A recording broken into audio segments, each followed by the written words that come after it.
the baby sleep, we're gonna have to just go for this, okay? So this is my postpartum body. Literally 8 weeks in the game. I got my son right here so I can see him. This is coming to really good use. Okay, so today we're gonna talk about the stuff that nobody told you about labor and delivery.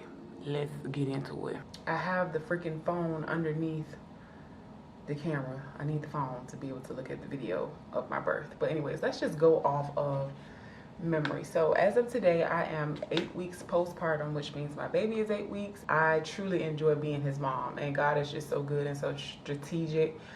Every time I start talking about my son, I get emotional, but this is gonna be really similar to the last video that I made, talking about what nobody told you about pregnancy. Nobody has probably ever told you that it's a game up here. You have to be mentally fit to be ready for this experience. I was just doing somebody's hair the other day, my friend Sharonda. She is a week from her due date, and she is so nervous, and it just surprised me that she hadn't really done that much to prepare herself mentally, and talking to me, she said, was one of those things that was gonna help her get there because she was so nervous. So I'm truly enjoying being a resource to people that I know that I'm close to, because I just feel like the support that I had was so vital to my experience, and the support that I also gave myself. I was very compassionate with myself, and also I felt it very important to just do research so I knew what my body was doing. And for me, when I know how something works, I can deal with it better if it's something I know I can't escape from going through, if that makes sense. So like mental health things we've talked about on my channel, once I started to educate myself on the brain and, you know, its structure, its different parts, what they do, that really helped me. And it's been tremendous in terms of my healing journey. So same thing with labor. I just had to prepare myself by educating myself, and that's what I did. And I told y'all the #1 book that I talk about, it's only one book that I personally read from my journey, Ina May's Guide to Childbirth. Really got my mind right, y'all. Seriously. It's funny because by nature I'm a learner and a self-educator and also a researcher, but I just had so many other things to focus on while I was pregnant. I bought a house while I was pregnant. I bought a car while I was pregnant. It was a lot. I was working, of course, all the way up until the 12th, and I had my baby on the 17th. Yeah, so I stopped working on the 12th. Yeah, so that was a lot to maintain and to manage. So I did not have a lot of time to research and read, and I think that was really good for me because I did not want to overwhelm myself. I don't want to think about the 1,000 different scenarios that could have happened, because I could have read up on 1,000 different scenarios that could have happened, and then the 1,001 thing happened for my situation. So there's no need to bombard yourself with information, but just the basics, just educate yourself on the basics. Nobody ever told you that you probably should get a doula. Yes, it's something that you may have heard of recently because it's in the forefront of what's being talked about in the media and on social media too. Even if you don't have a doula, you need support. And if that support is your mom, your sister, your best friend, that's cool. But it needs to be somebody that is mentally grounded, that's going to keep you centered, you know, throughout the process, and somebody that is in tune with you, because when you're in the room, you need somebody that's unwavering, somebody that's really grounded and really still, and somebody that you ain't going to look at and you see fear and worry in their face, because it's going to make you feel all of that. So the atmosphere that you have, I've talked about this numerous times, around you while you're pregnant and also in that delivery room, really truly makes a difference, y'all. Some people may not know that you can be having contractions and don't feel a thing. And I've heard and read stories where there were women who were contracting. That's how y'all see those stories of people like having babies in the car and stuff like that, or just having babies in the toilet, went to the bathroom and a baby came out. Some people don't feel contractions. I didn't know that. That was something new that I learned. So let's rewind back to when I went to the doctor and I got checked.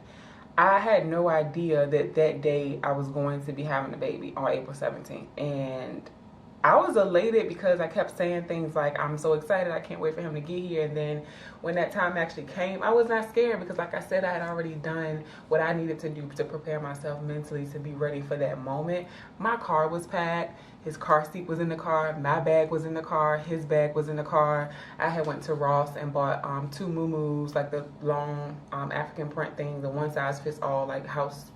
I don't know what y'all call it where y'all live at, but I call them a muumuu. I bought those and they really came in handy, and just like seeing all the pretty colors like kept me inspired. Ain't nobody tell me that after my water broke that the damn contractions was gonna go from 1,000 to 1 million. That is the part that almost took me out, y'all. The worst part of having a baby for me was not the contractions. It was the pushing, because I felt like although I was pushing, nothing was happening. And they kept saying, you're doing so good, you're doing so good. We could see his head. I looked down, I don't see no damn head. But they saw it because it was like coming closer to them. But I just felt like I was working so hard and nothing was happening. But clearly it did, because I pushed the damn baby out of my vagina.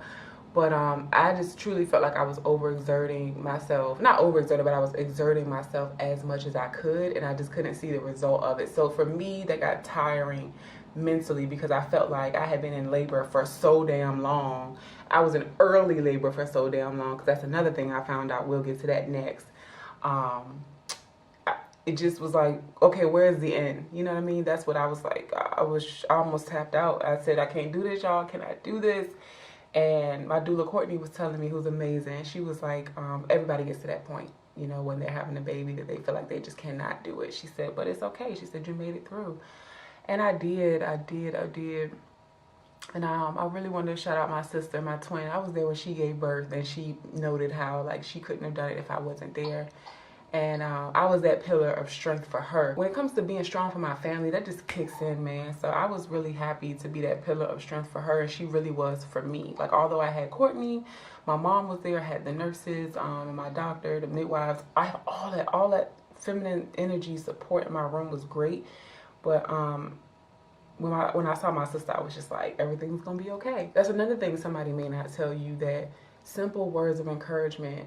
You're beautiful, you are loved, you are strong, you can do this, you're a warrior. When my sister kept saying I was a warrior, that just made me, even though I didn't react to her saying any of that stuff, it was just like the energy from her words, I was feeding off of that. So energy and words, vibrations, all that stuff people talk about, it's real. You feel it, you act on it, whether you acknowledge it or not. It's so real. So everybody keep asking me, well, how long was your labor?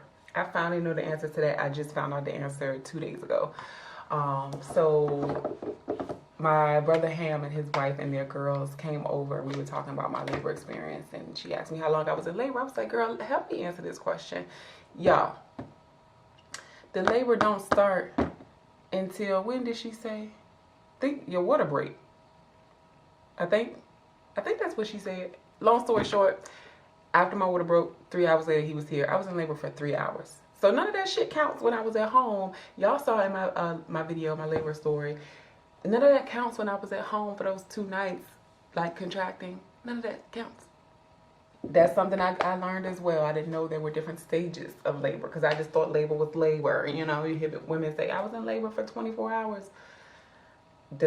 I don't know. What else? Y'all gonna really have to drop me some questions down below, and I will do a part 2, because I'm not gonna lie, there were some other things that I wanted to talk about that I never wrote down, that I'm not saying because I don't remember.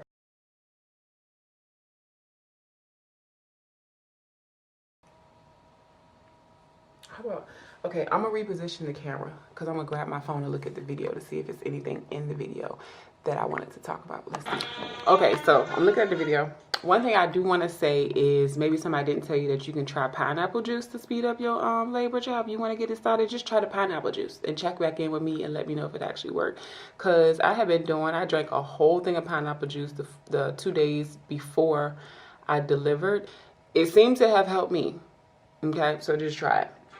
Oh yeah, this seemed like a no-brainer to me at this point, because I've been doing so much educating and I've learned so much throughout this process. But when you feel like you got to poop, that's when it's time to start pushing your baby. And when you start pushing your baby, use the same muscles that you would as if you were about to poop. My vagina didn't even exist. I know it sounds weird to say that, but all the pressure just seemed to be in my butt. So I ain't even worried about the vagina. I knew he was gonna come out. I just worried about the buttocks, and that's what I used, and he came out. So yeah, use those muscles, and I told Sharonda that too. I just feel like she needed to know that because it was so important, and none of my nurses told me that. I think it was just something I heard somewhere else that I read, and Courtney may have mentioned it to me too, but I was surprised that none of them told me that because I would have just been pushing like in the vagina area, making no progress. Another thing, I don't know if all hospitals are doing this nowadays, but y'all leave a comment below and let me know about your birth story too, and if your hospital did this. I only pushed during contractions. Only, because anything else I would have been working against myself and tired as hell. You kind of can't tell that the pain is there because you're focused on pushing. It's like you're pushing against the contractions. So do all hospitals do that? So although like in my birth story, if y'all watch that vlog, it says I was pushing for 50 minutes, but the way I worded it in the text, it said during contractions. So my contractions were coming every 5 minutes, which gave me plenty of time to rest, probably too much time. So I would rest 5 minutes, and then I would have a contraction for a whole minute. So I would be pushing that entire time. And sometimes when the contraction went away, I was still pushing just because he was like right there. But yeah, did y'all hospital do that? Also, labor as long as you can at home, because you just lean on those instincts, y'all. Lean on those instincts. If it's the entire process is gonna hurt, it's gonna be bad. The contractions are gonna hurt you when you're at home, but keep going. Just be like, oh yeah, this hurts, but I know it's supposed to hurt. When it really starts to hurt and you start feeling some shift in your body, like, okay, this feels a little bit different, that's when you go to the hospital. Don't just go and they be sending you back home, child. Just save your time and be like me and be 5-6 centimeters when you get to the hospital. And another thing I learned in Ina May's book is, I hope I did it right, I don't know, but y'all can see the way I was breathing in the video. So she said, make audible noises. Don't be in there trying not to scream. I did scream. Y'all ain't see it, baby. Oh yeah, y'all heard it when he came out. I was screaming. I didn't have a ring of fire, by the way. Some of y'all might know what that is, but I did not have the ring of fire. It did not burn when he was coming out. Like this. Like a horse. That's what she said in her book to do, so that's what I did. In through your nose. Out through your mouth. Ride the wave, baby. Ride the wave. That's all your contractions are. That's how some of the ladies in her book, they were telling their stories. That's how a lot of them referenced their contractions. It's a wave. Just ride it. It ain't gonna last forever. And another thing, although I elected to go all natural, I said this too, just know that you are not to be hard on yourself, because you have gotten through the toughest 9 months of your life. You've already done enough. So if you get to your delivery and you feel that you need drugs, although you said you did not want to use them, do what you need to do so you and your baby come in this world safely. You can get drugs through an IV versus an epidural. A lot of people don't know that because the hospitals be like, oh, you want to just get an epidural? You want to get Pitocin? Child, you have other options, and I found that out through Courtney, my doula. That's something your mama or your sister wouldn't know. So go on and get you a doula, girl. In your area, they may have free or low-cost doulas as well, because people talk about, oh, you can save your money. First of all, stop clocking other people's pockets. That's not your business, okay? If you don't want to pay for it, that's different. But like I said, look at your options. There may be free or low-cost community doulas in your area. Yeah, so this is one thing that I noticed. I was on Facebook and I saw a picture with like 4 different positions you could be in while you're giving birth. According to the one that I did in the photo, I was in the throne position. Not sure why I guess that's something my OBGYN prefers, because I was never given the option to put the bed down or to whatever. I'm sure if I would have told her let me squat, yes, but I just feel like, I don't know, I wasn't given that option. But that's one thing, if I could change anything, I would go back and be like, yo, let me try a different position. We tried different positions, but still in the throne position, if that makes sense. So I would lean like different ways, put my leg up, put my leg down. Child, I caught a crap when I was giving labor too. How could I forget? I mean, when I was giving birth. That shit was no joke. And that nurse would not let my damn leg down. I was pissed at her. I think I was a pretty pleasant lady in birth. I didn't curse nobody out. But when she wouldn't let my leg go when I had that Charlie horse, I went off. I said, let my leg go. She finally did. But anyways, talk to your doctor about different positions before you give birth to see if they'll let you do other ones, because if I could go back, that is what I would change. My back was hurting, child, and ain't nobody gonna tell you that you can't sit on your booty. Your tailbone is gonna be hurting. I don't know why. Like, some days my tailbone still hurts when I sit down. Camera cut off. Two more things I wanted to tell y'all.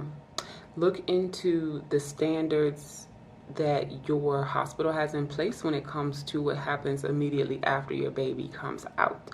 So you can look this up for more detail, but it is great to have the golden hour with you and your child doing skin to skin immediately after you give birth.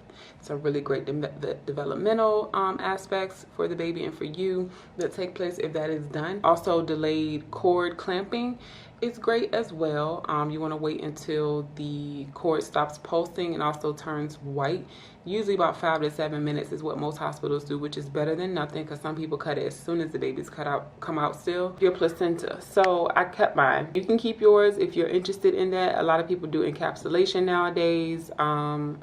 You can bury it. It's a couple different things that you can do with it. I see people doing the lotus thing now. I ain't got time for that because I was not about to be carrying my child and a daggone placenta around for the first couple weeks. No. But yeah, just look into practices that may benefit you in your lifestyle. That's it, y'all. Thank you so much for watching this video. Like I said, it was impromptu, but I really do appreciate y'all watching this. And if you need any more information about anything, if I missed anything, I know I did, just leave a comment below and I will get to it. Let me go give y'all a peek of them real quick. Hold on.